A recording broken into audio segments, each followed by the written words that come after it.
Hello, good evening. Thank you very much for joining us. Look North has learnt that Leeds City Council has been investigating one of its senior managers over an alleged conflict of interest.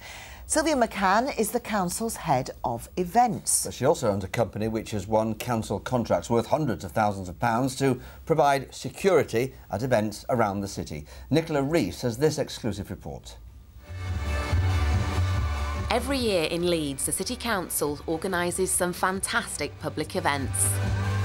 In fact, they spend millions on everything from huge concerts like Party in the Park to sporting events and community parades like Gay Pride. In charge of all of these is Leeds City Council's head of events, 52-year-old Sylvia McCann. She's worked for the council since the 1990s and she's well known in Leeds. But we've discovered that Sylvia McCann has an interest outside of her work at the council. She's also the joint owner of a security company called Controlled Space. Now that might not necessarily be a problem, except for one small fact. Controlled Space also happens to be the company employed by the council to provide security at their events, whether it's a mass pop concert or something as small as the ice rink. Sylvia McCann's security staff are never far away, and some people in the city have serious concerns. Joe Grinian's the managing director of Protec Security. He's an approved contractor for the council, but claims he's never been given work. As far as I'm concerned, companies like ours have been sidelined in favour of relationships. Sylvia McCann being an employee of the local authority and being involved at a senior management level of a competitor, that describes major conflict of interest. In a statement, Leeds City Council says Mr Grinian's company hasn't won a contract because it's failed to meet some of their requirements on provision of information. However, they say they have investigated concerns about a conflict of interest and they're looking at whether lessons can be learned. This is the Leeds City Council Code of Conduct. Now, there's a lot of information in here about the types of behaviour expected from employees and also about things like conflicts of interest. So I've come to York to talk to a solicitor about what it could mean to be in breach of this code. Right at the start, it makes it quite clear that the public is entitled to expect the highest standards of conduct from all the employees. And I think with the problem we've been having in the last year or so with the MPs, this goes hand in hand in that regard, and particularly under the general conduct and behaviour.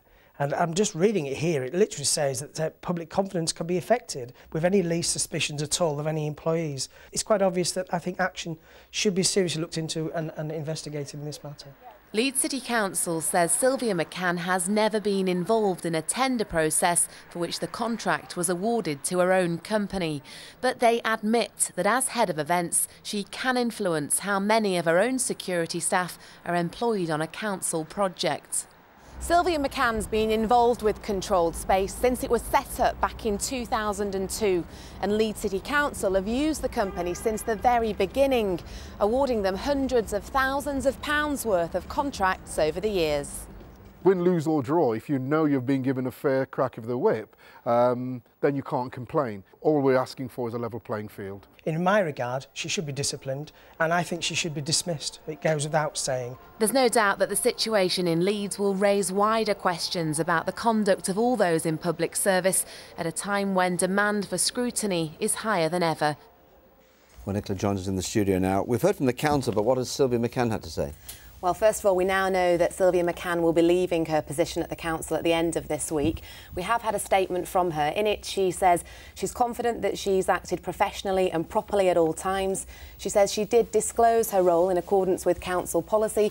She also says she's never had any involvement in dealings between Controlled Space and the council also says it can find no evidence of wrongdoing. And no evidence that she's broken the law either, but she is in breach of this council's code of conduct. Well, is she? The solicitor in that report certainly felt like there had been a breach.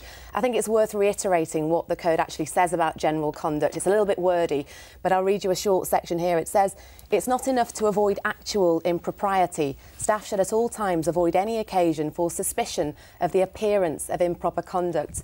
Now, in this case, the people we've spoken to believed it wasn't acceptable for a senior member of the council to also be the co-owner of a private company that was being paid hundreds of thousands of pounds to provide services for the council. Nicola Rees, thank you.